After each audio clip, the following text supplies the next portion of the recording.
नमस्कार दोस्तों, आज के इस वीडियो में हम आपको आंवला नवमी की पूजा की कथा सुनाएंगे। आंवला नवमी कार्तिक महीने की शुक्ल पक्ष की नवमी के दिन मनाई जाती है।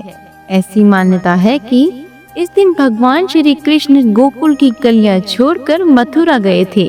इस दिन महिलाएं सुबह जल्दी उठकर नहा धोकर साफ कपड़े पहनती हैं और आंवले के पेड़ की पूजा करती हैं। पेड़ को दूध चढ़ाकर सफेद या लाल मोली के धागे से 8 या 108 बार परिक्रमा करती है।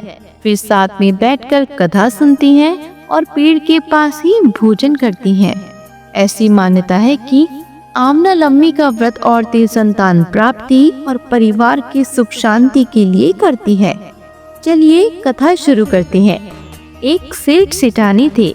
उनके 5 बेटे और 5 बहुएं थी। सेठ सेठानी बहुत धार्मिक प्रवृत्ति के थे।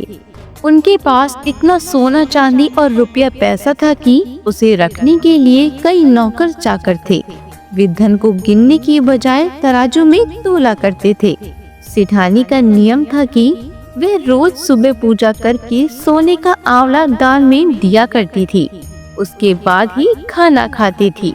इस तरह सेठ सेठानी आराम से रहते थे। पर एक दिन सेठानी जी की बहू ने सोचा, यदि सासू जी इसी तरह रोज एक सोने का आंवला दान देती रहेंगी तो हमारे पास तो कुछ भी नहीं बचेगा। तो सब लोगों ने मिलकर सासू जी से कहा, वह सोने के आंवले की जगह एक सादा आंवला दान करें और खाना खा लिया करें। सेठानी जी ने उनकी बात मान ली और रोज एक सादा आंवला दान करने लगी। पर कुछ दिन बाद उनकी बहू को सेठानी जी का सादा आंवला दान करना भी अखरने लगा और वह सासू जी को आंवला दान करने से मना करने लगी। तो सेठ जी और सेठानी जी बहुत दुखी हो गए और वह अपना घर छोड़कर निकल गए।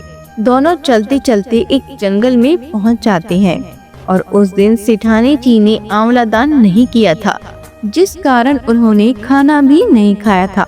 जंगल में पहुंचते पहुंचते रात हो जाती है।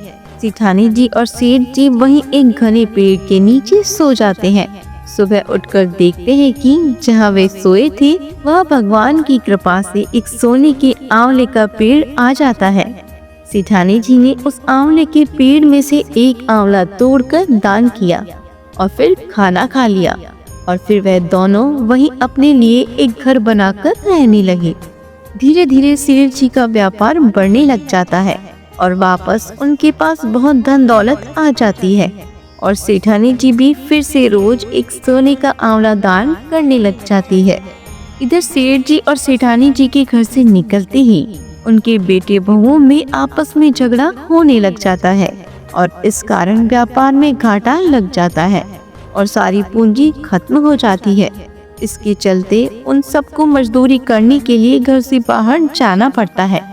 वे घूमते घूमते काम की तलाश में वहां पहुंच जाते हैं जहां सेठ जी और सेठानी जी रहते थे। वहां उन्हें सेठानी जी के सोने का आंवला दान करने की बात पता चलती है। तो वह एक बार अपने मन में सोचते हैं कि कहीं हमारे माता पिता तो नहीं। फिर सोचते हैं हमारे माता पिता के पास तो कुछ भी नहीं था, वह कैसे हो सकते हैं।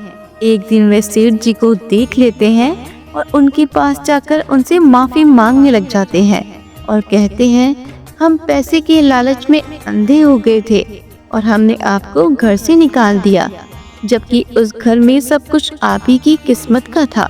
सेठ जी ने अपने सभी बेटों को माफ कर दिया और सेठ जी और सेठानी जी अपने सभी बेटे बहुओं के साथ रहने लगे।